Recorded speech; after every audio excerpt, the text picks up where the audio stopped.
Responsibility. People exceptionally talented in their responsibility strength take psychological ownership of what they say they will do. They're committed to stable values such as honesty and loyalty. So basically, what this means is when you commit to something, how big or small, you are like emotionally bound to follow through. Like you can just stamp it across your forehead. You are a person of your word. Your name depends upon this, right? So this is also a strength that can really, really bog somebody down because it will gnaw at you, right? If you don't deliver in the, I guess, the boundaries or the time frame that you've committed to, um, you are going to feel it in your core, right? It's not acceptable. You cannot allow this to happen. Um, Responsibility is an executing strength. So executing strengths again are about how and why you get things done. People who are executors are about getting things accomplished, efficiency, productivity, and there's a little how they do it and why they do it. Responsibility is kind of a why. You'll do these things, you'll take action because of this emotional connection to getting things done. Um, it can border on obsession, and so when that happens, it starts to go to a bad place.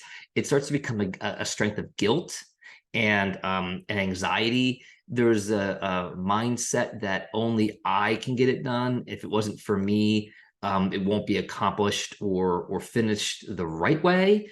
And imagine in that situation, putting yourself out, committing to um, dropping everything for a specific purpose, like getting something done, whatever the task may be. Many people with high responsibility will like drop everything to do that, and imagine how that's a stressor on the relationships.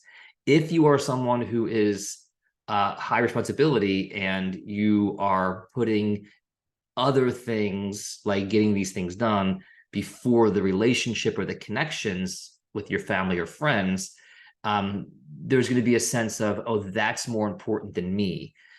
Getting this done and finishing that task is more important than me. Helping somebody else is more important than me. A lot of people who have responsibility high often will say yes right away because they love saying yes, right? Hard to say no, but work really hard over the next little bit of time trying to find out how to like make excuses to get out of it.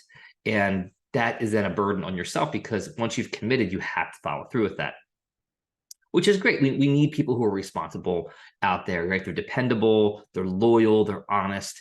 And that is a great, great trait to have.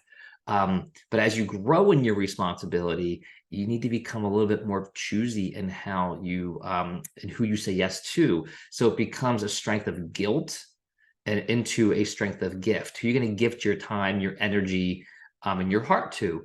And that's really important because you'll be mindful of when you say yes to something, you have to say no to something else. So balancing that yes no equation there to make sure, if you say yes, I'll do this for somebody else. What about your spouse? What about your kids? What about your friends that you had committed up something else to? Can take away from that, and that can put a burden on relationships. And it's not the healthiest thing if we start to put our friends and family aside to get something accomplished. Just some questions to think about for this one. Um, and how does it feel? Because this is something we have to think about. How does it feel when you fulfill these commitments and promises, right? When you deliver, when you're done, do you get a sense of pride? Do you get a sense of accomplishment? Or is it a sense of relief, like, thank gosh, that's over? Whew. Um, if you're on the side of, oh my gosh, I'm just glad it's over, maybe that's something you have to start thinking about, like, why did I say yes to it in the first place? If it becomes more of a burdensome type thing versus an enjoyment type thing, you got to be able to start thinking about when I'm going to say yes to something and when I should say no to something.